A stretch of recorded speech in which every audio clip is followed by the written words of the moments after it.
Nós vamos dar prosseguimento ao nosso estudo de O Livro dos Espíritos.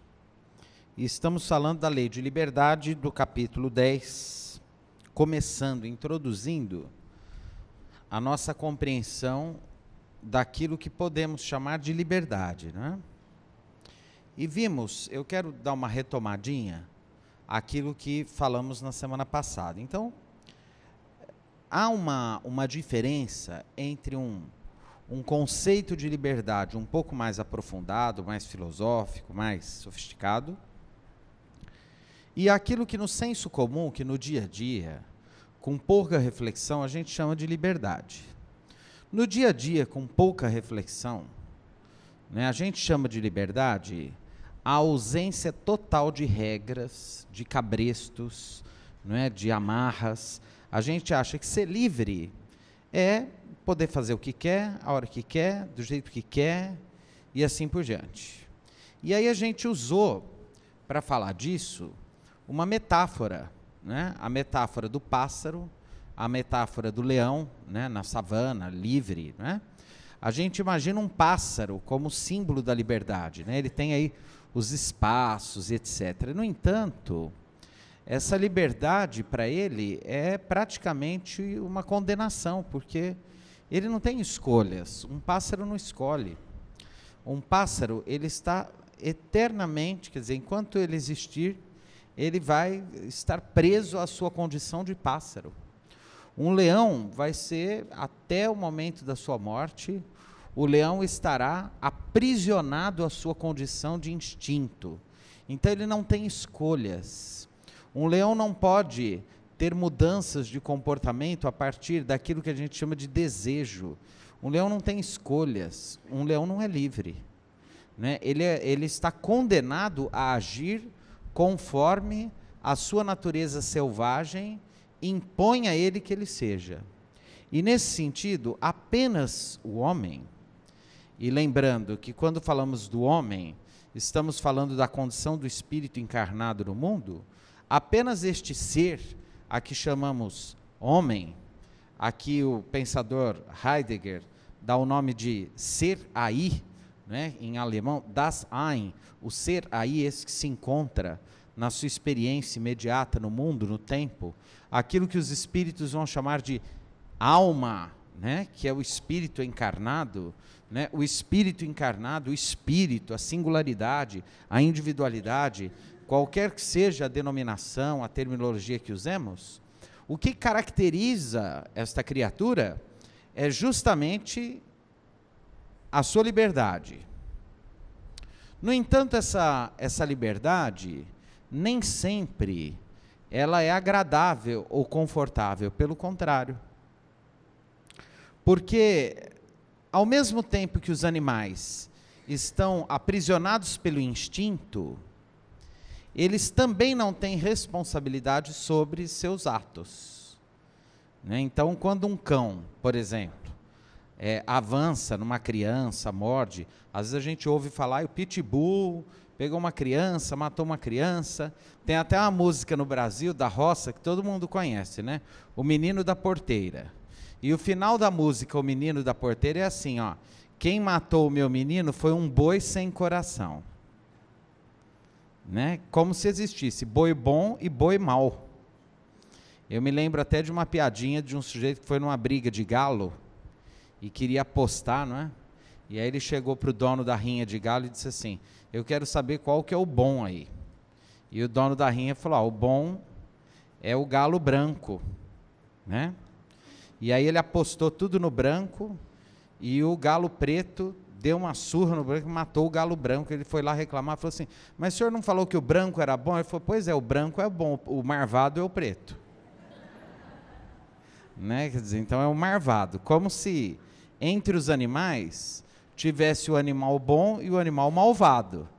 E a gente sabe que não tem. Animais têm características de singularidade? Tem.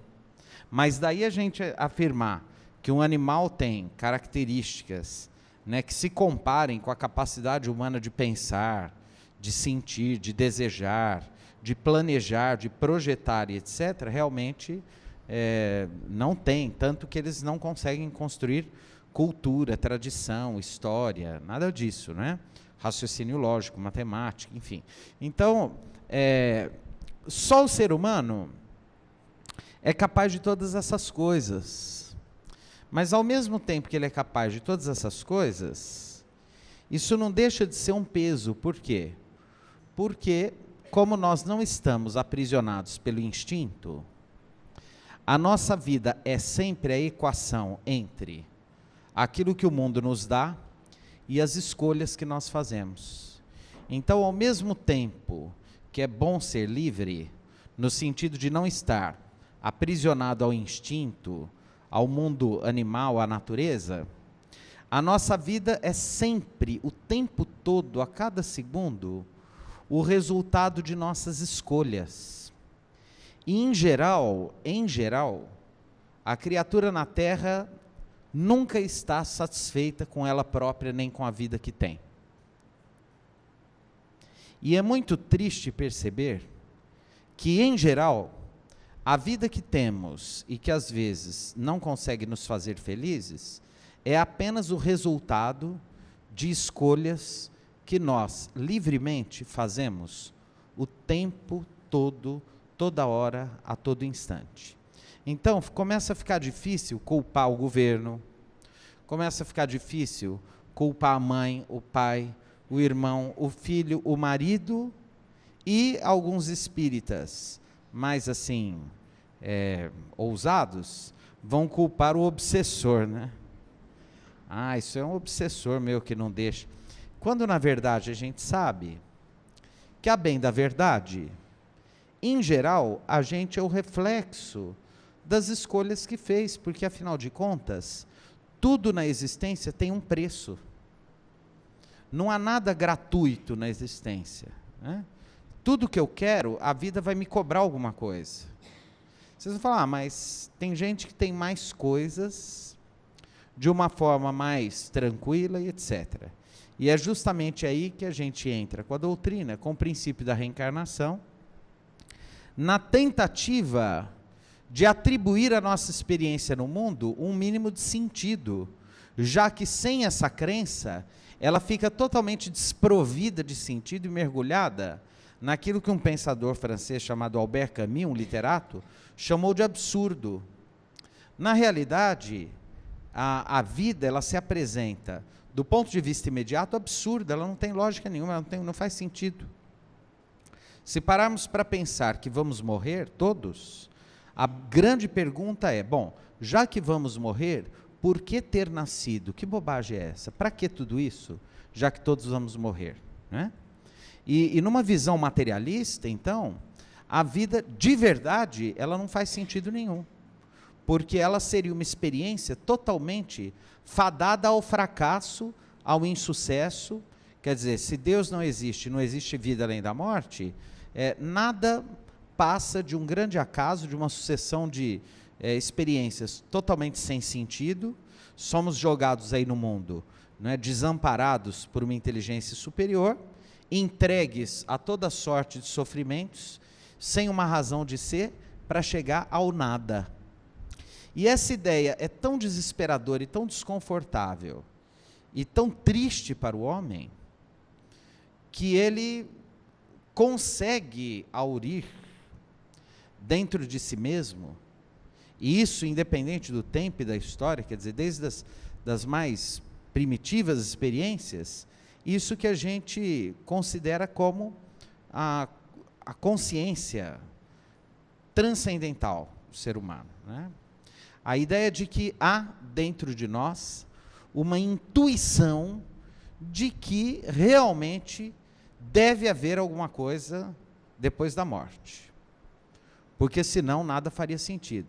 E é a partir dessa intuição, dessa convicção íntima, etc., que começam a surgir entre as primeiras comunidades humanas essa experiência fantástica a que damos o nome de religião, religiosidade, e que hoje está na moda, como existe um preconceito intelectual contra a religião, as pessoas chamam de espiritualidade, que fica mais chique, né? Então o pessoal da moda agora não tem mais religião, tem espiritualidade, né? Por quê? Porque, né, fica mais moderno, assim, né? É a religião light, entenderam? Em que você vai, né, segunda-feira no centro espírita, na quarta na igreja, na quinta na sinagoga, no sábado pedir uma bênção para o mulá da mesquita e domingo no Pai de Santo. Aliás, no André, não, no Pai de Santo. Quase a mesma coisa, né? Então, assim, isso que hoje se já é espiritualidade, etc., não deixa de ser uma certa evolução do pensamento religioso, da nossa experiência, pelo seguinte: nós queremos, de verdade, todos nós, no século XXI, né, agora, homens da nossa época contemporâneos, nós queremos uma experiência de transcendência sem as velhas obrigações religiosas. O homem quer viver uma experiência de transcendência sem ter necessariamente que se comprometer com nada. Então, de verdade, é mais fácil fazer isso, né? Enquanto eu vou cada dia num lugar, cada dia num templo, um dia eu vou na igreja, outro dia eu vou no Centro Espírita, outro dia eu vou na Igreja Universal, outro dia eu vou no Pai de Santo, né? Isso é essa tentativa do homem de viver a experiência religiosa sem precisar se comprometer. Como muitos casais, por exemplo, dizem: vocês não vão se casar? Não, por quê? Porque a hora que separar dá menos trabalho. Eu já ouvi várias vezes isso, né? Já que a chance de separar é muito, então a gente já nem casa, porque aí já está mais fácil, já não dá tanto trabalho, não precisa ficar mexendo com advogado. Quer dizer, o homem, ele quer viver tudo sem se comprometer. Então ele quer ter um corpão, mas se der para ele conseguir esse corpão tomando um remédio sem precisar malhar, é bom. Se der para eu passar num concurso, pagando uma propina sem precisar estudar, é melhor ainda. Né? Se eu conseguir ter a experiência de espiritualidade, chegar lá no mundo espiritual, numa boa, cumprindo algumas, né, tarefinhas, etc., sem precisar de verdade de transformações que exijam de mim alguns sacrifícios, melhor ainda, né? Então, essa é a tendência de facilitação imposta pela experiência que alguns pensadores alemães chamam de a experiência da técnica, né? Desse universo utensiliar que facilita tudo mesmo, né? Então, para que eu vou plantar mais árvore? Para que eu vou fazer mais jardim? Por que eu vou deixar de ter um asfalto? Afinal de contas, meu carro merece. Se eu não preciso mais do verde, quando fica muito calor, eu compro um ar-condicionado. Esse é o mundo da técnica. Eu não preciso de grandes transformações. A hora que o bicho pega, eu chamo aquele amigo meu que é espírita para tomar uns passes. E vou numa boa, né? E se eu sentir muita vontade, na hora da morte, eu chamo um padre, peço uma extrema-unção, me arrependo e fico quites, né, com a justiça divina. Afinal de contas, é muito mais simples, né? Por quê? Porque o exercício da liberdade, onde a gente quer chegar então, fechando esse introito, né? O exercício da liberdade implica compromisso com as nossas escolhas e principalmente uma palavrinha fundamental que não tem como fugir dela.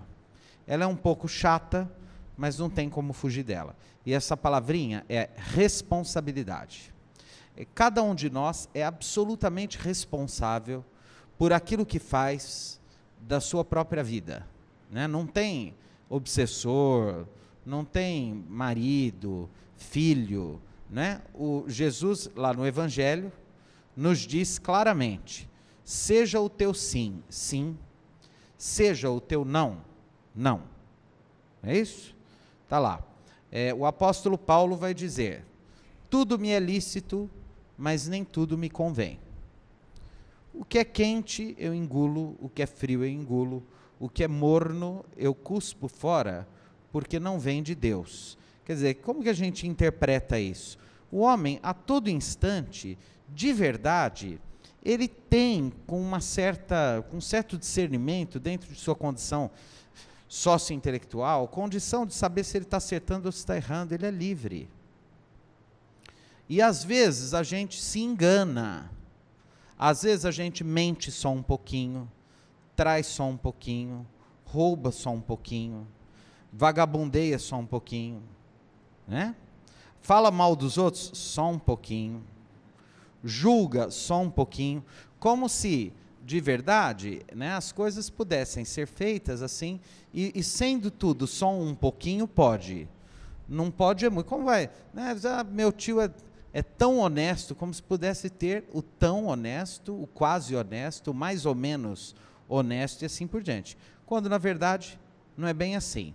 Mas, por outro lado, nós só somos tudo isso dentro de uma dimensão muito difícil de compreender também, e muito difícil de sentir, a que chamamos tempo.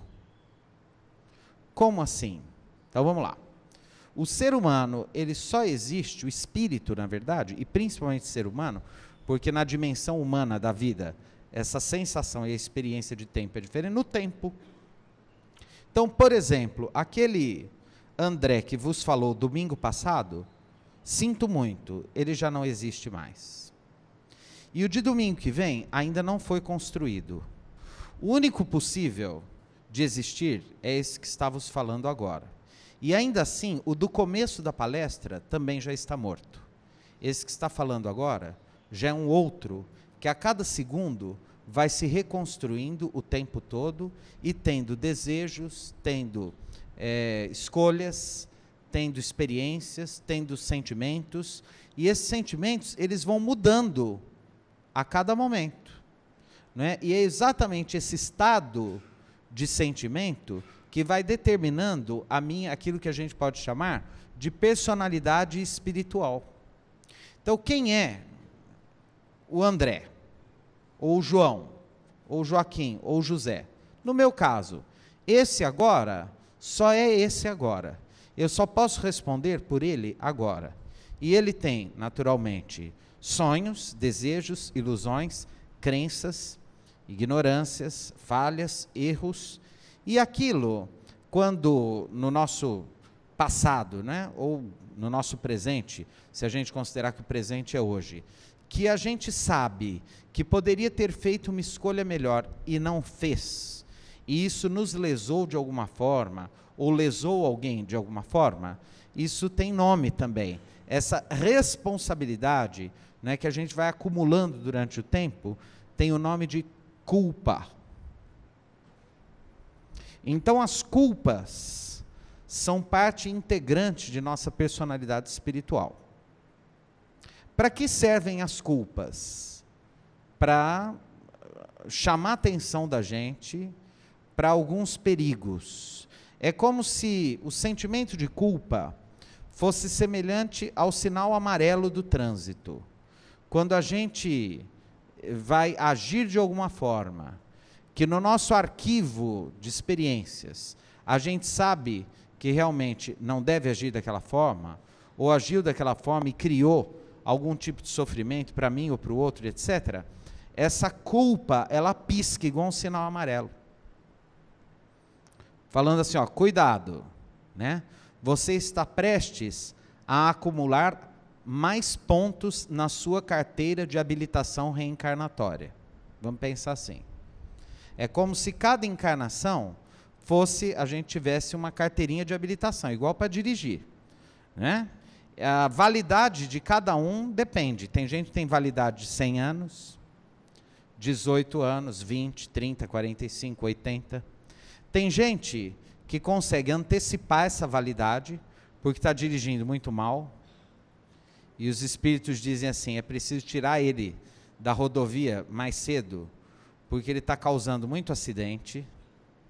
E outros que dirigem tão bem, que tinham lá uma carteirinha de validade de 70 anos, e os espíritos dizem assim, ó, ele está indo tão bem, deixe mais 10 anos, vai ser bom para ele e para quem está do lado dele. Ele veio para ficar 70, ficou 80, ficou 85, são as moratórias reencarnatórias que nós temos, né?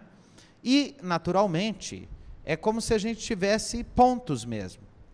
A gente acumula né, esses pontos. E esses pontos negativos, ao invés de ficarem registrados num papel, num arquivo, num CD, né, num pendrive, etc., eles ficam numa espécie de pendrive invisível.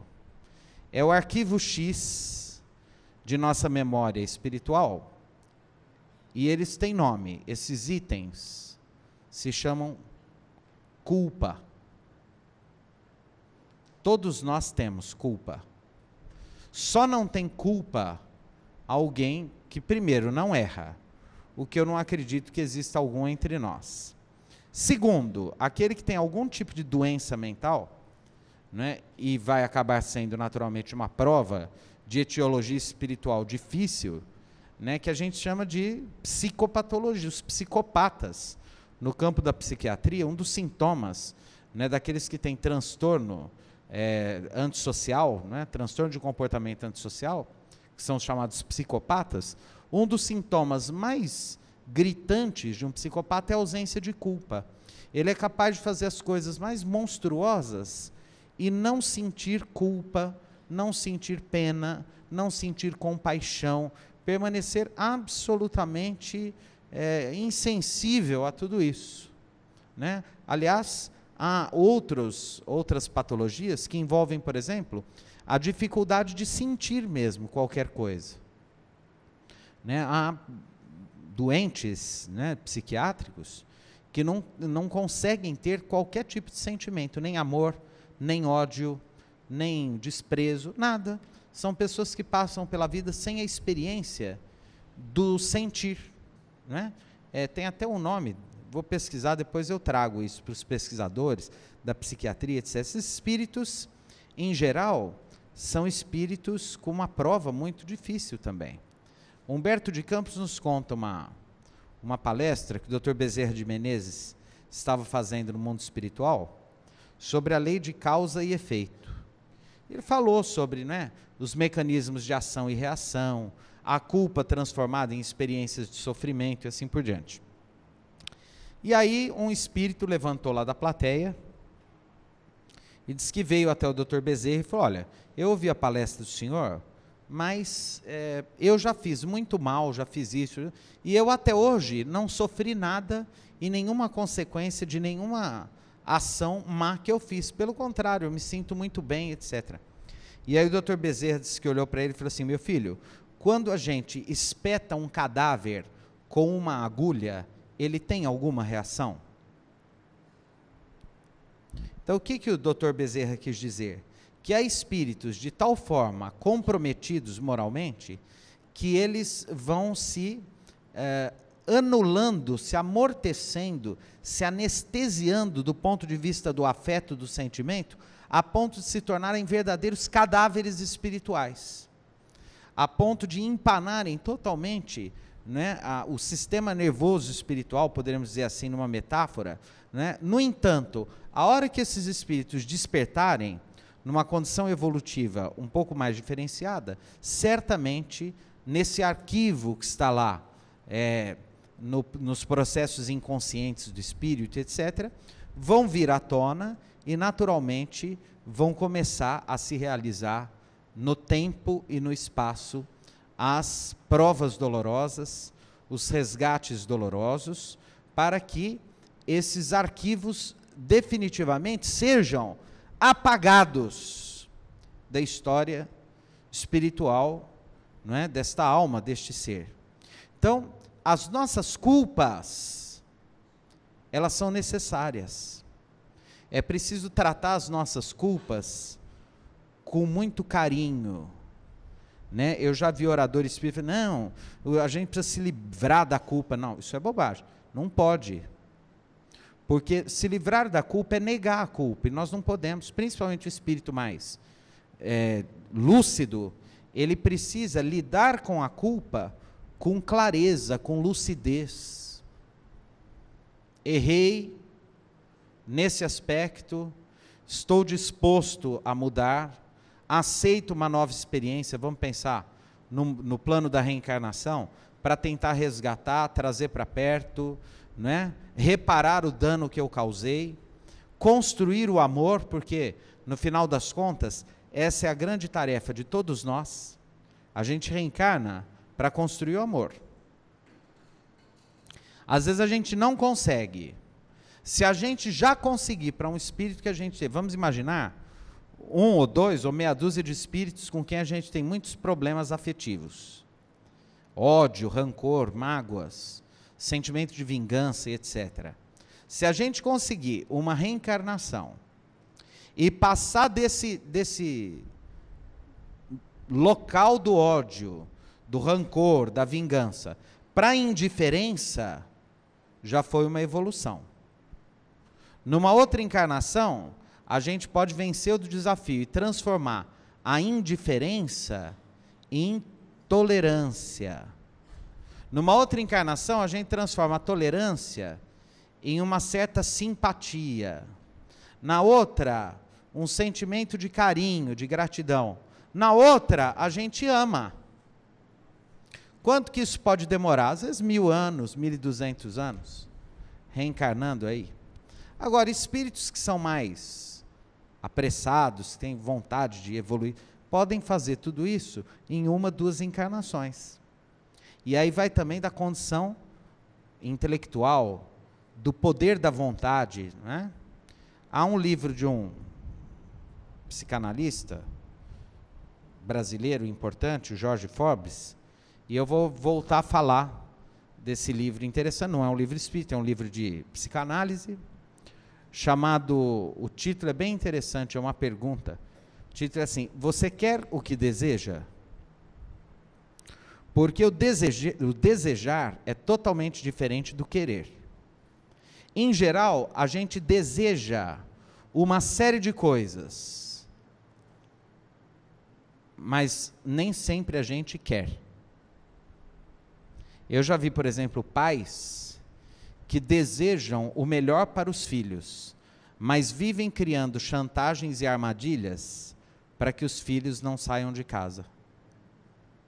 Ou seja, você até deseja, mas não quer.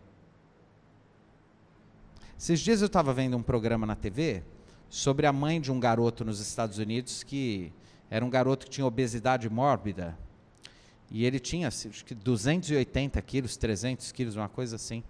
E os médicos chamavam a mãe e falavam assim: olha, a senhora precisa impor uma dieta para ele, senão seu filho vai morrer. Aliás, o menino acabou morrendo mesmo. E ele não conseguia nem se locomover, quer dizer, quem levava a alimentação para o menino era a mãe. Só que aí ele chorava que aquilo estava ruim e que ele queria um bolo de chocolate. Então ela ia lá, levava o bolo e ele dizia: ai mãe, como eu te amo e tal, e ela adora. E ela matou o filho de tanto dar comida para ele. Ou seja, se a gente for perguntar para essa mulher que é uma doente mental, né, e os médicos foram claros, a senhora assassinou o seu filho, ela fez tudo por amor. E ela certamente diria: o meu desejo é que ele conseguisse emagrecer, que ele fosse feliz, tá. Mas ao mesmo tempo que ela desejava, as atitudes dela eram totalmente antagônicas a isso. E às vezes na vida a gente faz isso também. A gente lê livro espírita, lê o Evangelho, né, ouve uma coisa, ouve outra, acredita em determinados conceitos, mas os nossos atos no dia a dia parecem que caem em absoluta contradição. É como se a gente acreditasse numa coisa, quisesse chegar numa cidade, mas pegasse uma estrada que nos leva a um lugar totalmente diferente daquele que a gente realmente deseja. Ou seja, a gente até deseja, mas não quer. Como entender isso? A gente vai investigar nos próximos domingos. Só há uma coisa a ser acrescentada, né? Há coisas que não são de entender. Quer dizer, a própria condição humana, de contradição, de paradoxo, etc., ela, no mais das vezes, é ininteligível. Por isso que a maior incógnita da experiência humana, eu vou até anotar isso para partir disso na próxima reunião nossa. O maior mistério da humanidade é o homem. a compreensão do que é o humano, de como funciona a mente humana, do porquê escolhermos isso e não aquilo, por que a gente tem tanto conflito, por que a gente sofre tanto psicologicamente, espiritualmente, etc. Isso é um mistério muito mais, que nos leva a uma perplexidade muito maior do que todo o infinito. O homem está mais perto de descobrir, né, o cosmos, de entender a origem do universo, etc., do que entender como funciona a dimensão psicológica da criatura humana. Esse é um mistério muito mais profundo e indecifrável do que o cosmos, porque o cosmos é matéria distribuída aí, se projetando no tempo para o infinito. Então você pega lá, constrói aquele acelerador de partículas, como tem na Europa, pega uma partícula daqui, um átomo de lá, tal, né? Fotografa, põe um microscópio. O espírito humano não tem jeito. Sabe lá Deus quando nós vamos realmente entender. Mas a chave, não do entendimento, mas de uma possível compreensão de como nós funcionamos e por que somos tão paradoxais, tão estranhos, por que sentimos coisas que não queríamos sentir, fazemos coisas que não queríamos fazer, desejamos coisas que não queríamos desejar, pensamos coisas que não queríamos pensar. A compreensão disso, a chave dessa compreensão, não da explicação, porque explicação é uma coisa, compreensão é outra. A chave da compreensão disso está justamente no tema que estamos tratando a partir de hoje. Aliás, a partir da semana passada, que é a lei de liberdade. Sabemos que somos livres.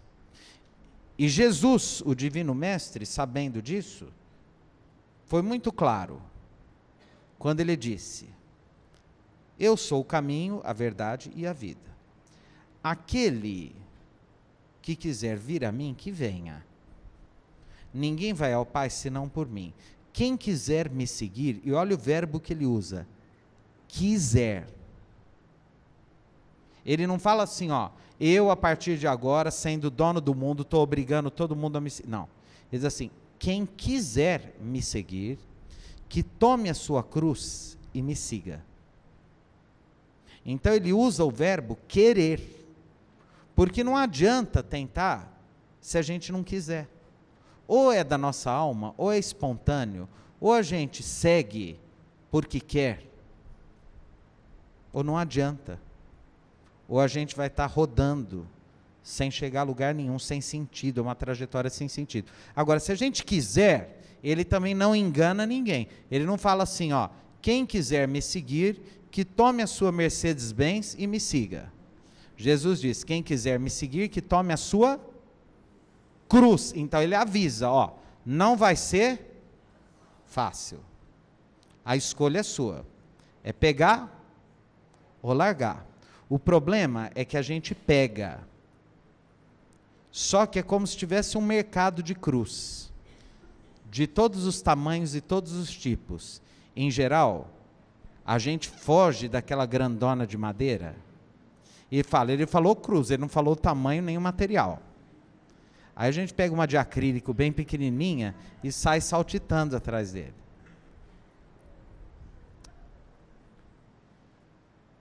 E essa história é uma outra história que eu vou deixar para a semana que vem. Tá bom? A história do homem que tinha que escolher uma cruz.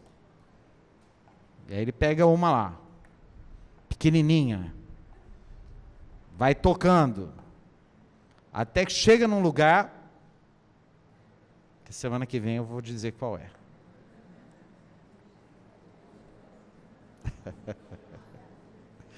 Eu aprendi isso com as 1001 Noites, a Sherazade, a princesa que nunca terminava, né, a história, sempre deixava. Enquanto isso, o rei poupava a sua vida.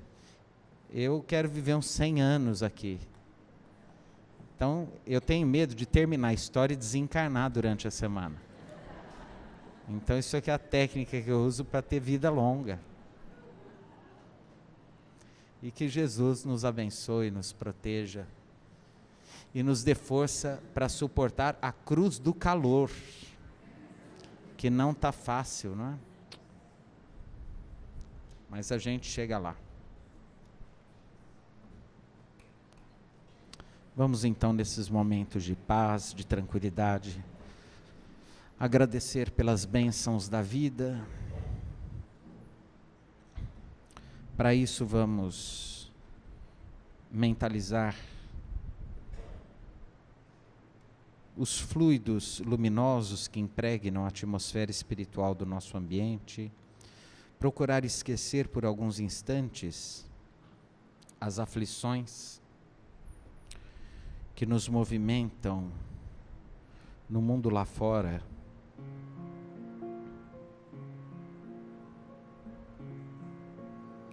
Vamos respirar bem fundo, lentamente, relaxar, soltar as tensões.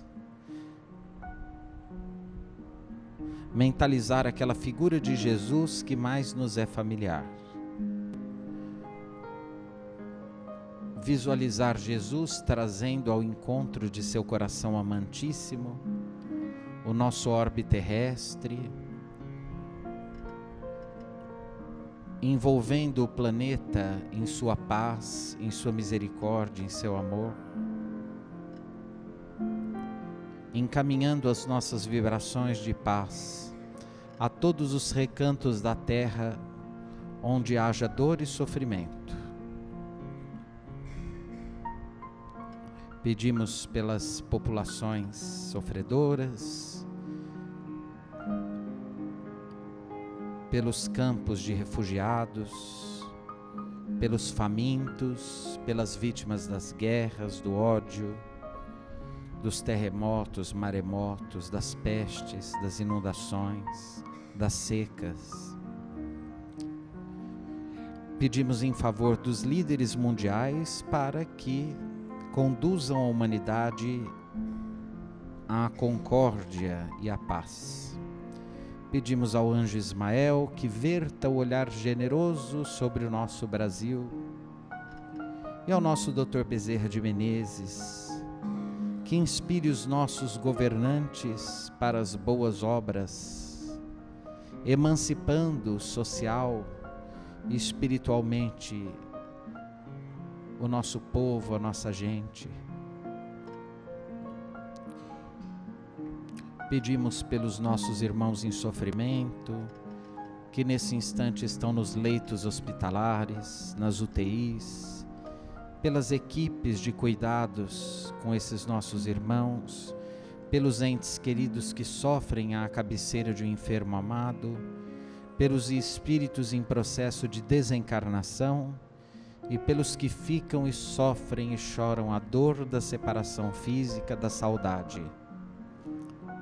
Pelos que estão nos asilos, nos orfanatos, nos manicômios, nos leprosários, nas penitenciárias públicas, pelos que se enveredaram nos tortuosos caminhos do crime, do álcool, das drogas, da prostituição, do jogo, pelos lares em conflito, onde não há diálogo, pelos tristes e oprimidos, pelos que perderam a fé, pelos suicidas, pelos que procuram trabalho e não encontram, mas também por todos os que, sendo ricos, geram empregos e espalham a bonança e o desenvolvimento. Pelos que vivem em condições subhumanas, debaixo das pontes, nas favelas, nas ruas, pelas calçadas e sarjetas do mundo, na solidão, no desamparo, por todas as religiões, independente dos rótulos, pelos seus líderes sinceros, pela nossa doutrina espírita, nossos órgãos de unificação, pela nossa Ribeirão Preto, nossa Vila Tibério, sua gente simples, amiga, hospitaleira, pela nossa Casa do Vovô, nosso Sanatório Espírita Vicente de Paulo, nossas creches, centros, pelos companheiros de Sacramento, Palmelo, Uberaba, pelo inesquecível coração de nosso amado Chico Xavier, que onde quer que esteja, ele guarde a nossa gratidão, o nosso carinho, a nossa saudade. Por todos que aqui estamos, por esta casa, este teto amigo que nos ampara nesta noite, pelos que não estão aqui fisicamente, mas se recomendam às nossas preces, sejam amigos, familiares, parentes, encarnados ou desencarnados, e pelos nossos inimigos, pelos que nos perseguem e caluniam, por aqueles com quem temos dificuldades de relacionamento, que onde quer que estejam, recebam nossas vibrações de paz. Pedimos pelas nossas famílias, nossos lares, pelo nosso ambiente doméstico, pelo nosso ambiente de trabalho, solicitando as equipes de benfeitores espirituais que nesse instante visitem as nossas casas, higienizem o ambiente espiritual, para que fluidos de luz, de proteção, de amparo, possam inundar o nosso recanto. Pedimos, em favor da semana que se inicia, que tenhamos coragem, fé, esperança, bom ânimo, paciência, tolerância, fé, alegria de viver, força para que, ainda caídos em alguns momentos, possamos levantar e seguir para a frente, para o alto, no caminho de nossa evolução espiritual, agradecendo pelas bênçãos da vida, pelo dia, pelo sol, pelo calor, agradecendo pela chuva, pelas flores, pelos animais, pelas crianças, pelos idosos, pela música, pela poesia, pelas estrelas, pelas flores, pelo pão de cada dia, pelo trabalho, pela fé, pelos livros, pela bênção dos amigos, pela dor que nos vergasta e ilumina ao mesmo tempo. Agradecemos por tudo que temos, pela compreensão, pela doutrina que nos esclarece. É assim mais uma vez, Jesus, que te pedimos para que em nome de Deus, nosso Pai, conduza até nós durante o passe as equipes de médicos espirituais, trazendo os medicamentos para cada um de nós, e que ao sairmos daqui tenhamos nítida sensação de bem-estar físico, mental e espiritual, recarregados em nossas energias para mais uma semana de lutas. E desta forma, solicitamos ainda uma vez ao sublime amigo de nossas almas, que nos despeça em sua doce paz, mas que fique conosco, hoje, agora e para sempre. Que assim seja.